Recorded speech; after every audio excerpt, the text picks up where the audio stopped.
J'ai créé mon entreprise innovante et je souhaiterais commencer par partager avec vous une petite histoire que j'affectionne. C'est l'histoire de paysans qui décident d'aller s'acheter des chevaux. Ils achètent tous des chevaux noirs, sauf un qui achète un cheval blanc. Alors tous les paysans propriétaires de chevaux noirs, ils vont voir un des paysans, Joe, et ils disent à Joe, mais regarde, il a de la chance, lui, il a un cheval blanc et nous, on a des chevaux noirs. Et Joe, il dit, peut-être bien que oui, peut-être bien que non. Et puis il décide de partir en balade à cheval. Le cheval blanc est un peu plus fougueux. Et à un moment, il cabre, le paysan tombe, se casse la jambe et va boiter à vie. Tous les paysans retournent voir Joe.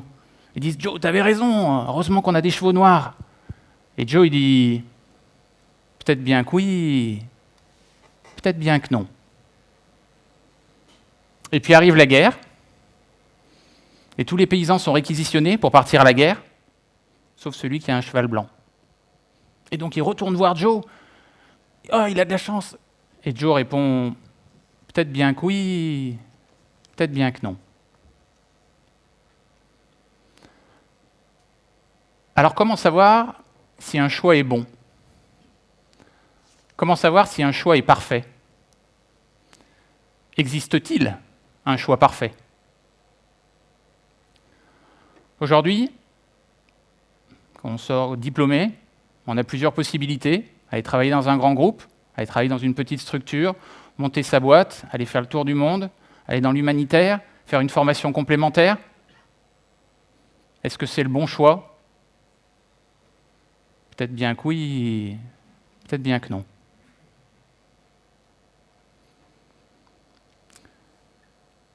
Moi, j'ai eu mon grand-père atteint de la maladie d'Alzheimer. Et j'ai décidé à un moment de me lancer dans la création d'entreprise. J'ai fait un choix où, des cours de l'EM Lyon, j'ai fait un choix où je suis devenu ceinture noire de tout ce qu'il ne faut pas faire. C'est-à-dire que j'ai fait le choix d'innover dans un marché en création, qu'on commence à appeler aujourd'hui le marché de la silver economy, le marché des personnes âgées. J'ai fait un choix de faire du logiciel. En même temps, on a fait de l'électronique, puisqu'on a un petit boîtier pour transformer la télé en plateforme de service pour la personne âgée. On a fait un choix de vendre en ce qu'on appelle B2B2C, donc à faire un double marketing pour pouvoir vendre, etc., etc. Était-ce le bon choix? Peut-être bien que oui, peut-être bien que non. Et je souhaiterais partager avec vous quelques principes que j'ai pu apprendre, retirer de cette expérience, et que je crois applicables à la vie de tous les jours. Tout d'abord, je voudrais casser le principe, l'idée qu'on nous dit que c'est l'idée qui compte, que c'est l'idée qui fait l'entreprise. Pas du tout. L'idée, c'est la base. L'important derrière, c'est d'écouter, de corriger, de se tromper, de refaire, jusqu'à petit à petit, que cette idée se transforme en entreprise. Pour vous donner un exemple, dans mes premiers rendez-vous avec les fonds d'investissement, j'expliquais, voilà, une personne âgée, toutes les études démontrent, le plus important, c'est sortir de la solitude, sortir de l'isolement. Un smartphone, avant d'être smart, il est phone. C'est le lien social qui est hyper important. Donc nous, on va commencer par travailler le lien social. Et puis je continuais. Et puis il m'a fallu quelques rendez-vous pour voir que l'attention tombait dès ses premières phrases. Et de comprendre, pour corriger, que pour un investisseur social, ça veut plutôt dire il n'y a pas d'argent. Donc j'investis pas. Et donc j'ai corrigé. Le deuxième point, c'est qu'il faut oser. Quand on est petit, on ne se pose pas la question, je suis à quatre pattes, mais je vais oser marcher, je me casse la figure, je réessaye, je me casse la figure jusqu'à ce que j'arrive à marcher. Alors je veux faire du vélo, je ne me pose pas non plus, j'essaye, je rate, je réessaye et j'y arrive. Quand on est plus grand, il y a 1001 vraies bonnes raisons de ne pas faire. Parce qu'on cherche souvent à essayer de tout verrouiller, que ce soit un projet certain, parfait. Et donc je vous invite à oser, parce que vous verrez, plus on ose, plus on est fier et plus on ose.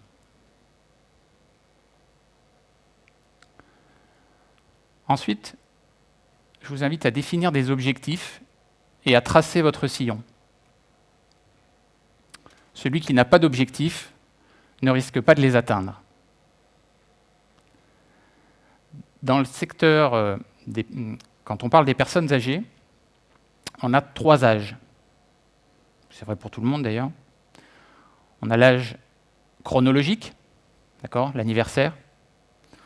On a l'âge psychologique, c'est l'âge qu'on a dans sa tête. Et on a l'âge morphologique, l'âge qu'a notre corps. On devient vieux, non pas par rapport à l'âge chronologique, mais on devient vieux par rapport à l'âge qu'a notre corps, qu'on ne maîtrise pas. Mais il y a quelque chose qu'on maîtrise, c'est le côté psychologique. C'est-à-dire qu'on devient vieux lorsqu'on n'a plus de projet.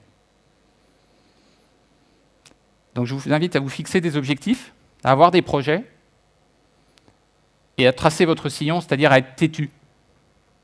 Moi, il m'a fallu 10 ans pour que là, on arrive à signer, il y a de ça quelques semaines, avec le leader européen des maisons de retraite. C'est un peu comme un marathon ou la Saint-Élion à venir.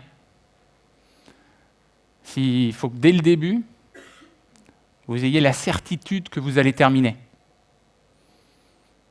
Sinon, vous aurez plein de bonnes raisons au milieu d'arrêter.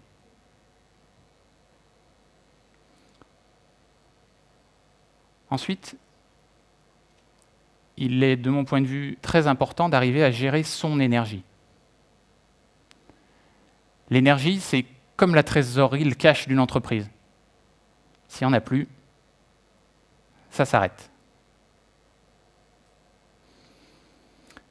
L'énergie, on en a une quantité en début de journée. Et puis dans la journée, on a des choses qui nous stressent, on a des choses qu'on n'a pas envie de faire, qui nous prennent de l'énergie. Et puis on a d'autres choses qui nous donnent du plaisir, qui nous donnent de la joie et qui nous donnent de l'énergie. Et l'objectif, c'est qu'à la fin de la journée, on soit dans le vert et pas dans le rouge. Et donc, faites le tri et essayez de prendre le plus possible ce qui vous donne de l'énergie. C'est ce qui, entre autres, permet d'éviter tout ce qu'on appelle aujourd'hui burn-out ou autre. Enfin, et probablement le plus important, je vous invite à définir vos valeurs. C'est une notion compliquée. Ce sont des convictions, ce sont des choses qui donnent des étoiles dans les yeux, mais c'est une boussole. Je reste convaincu qu'on a plein de valeurs, mais qu'on en a 3 principales. Pour ma part, c'est ce qui m'a permis de franchir les tempêtes de la création d'entreprise. Ces valeurs, elles sont propres à chacun, donc elles ne sont pas parfaites. Pour ma part, j'avais besoin de trouver un travail avec un côté humain fort, on travaillait avec les personnes âgées. J'avais besoin d'innovation, parce que depuis que je suis tout petit, je construis des trucs, des fusées, des machins, etc. Et puis j'avais besoin de trouver un job où je puisse, sans prétention, mais avoir la possibilité que ça puisse se vendre à l'international. C'est ni bien ni mal.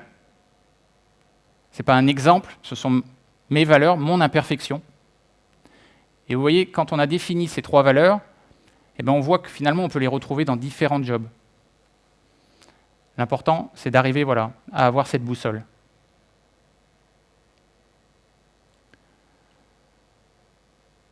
Alors, je vous propose 2 petits exercices par rapport à ça. Le premier, c'est une question que je pose systématiquement en entretien d'embauche. C'est quelle est la personne que vous admirez le plus et pourquoi ?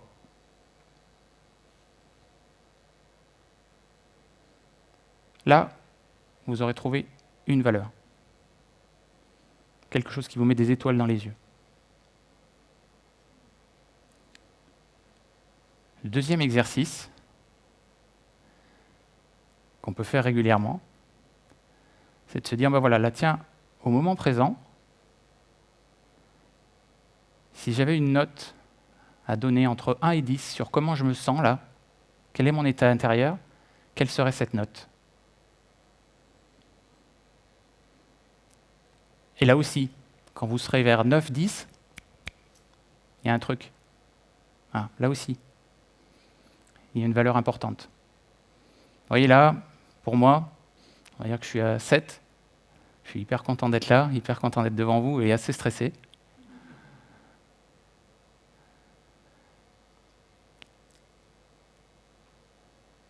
Je vous invite à innover. Je vous invite à innover pour vous surprendre. Je vous invite à innover pour vous tromper et apprendre. Et je vous invite à innover pour franchir vos sommets et atteindre votre imperfection. Parce qu'aujourd'hui, il n'y a pas de perfection. On essaie de nous faire croire qu'il y a de la perfection. On essaie de nous insuffler par des Facebook ou autres une perfection. Mais ce qui est beau et ce qu'il faut viser, c'est son imperfection. Merci.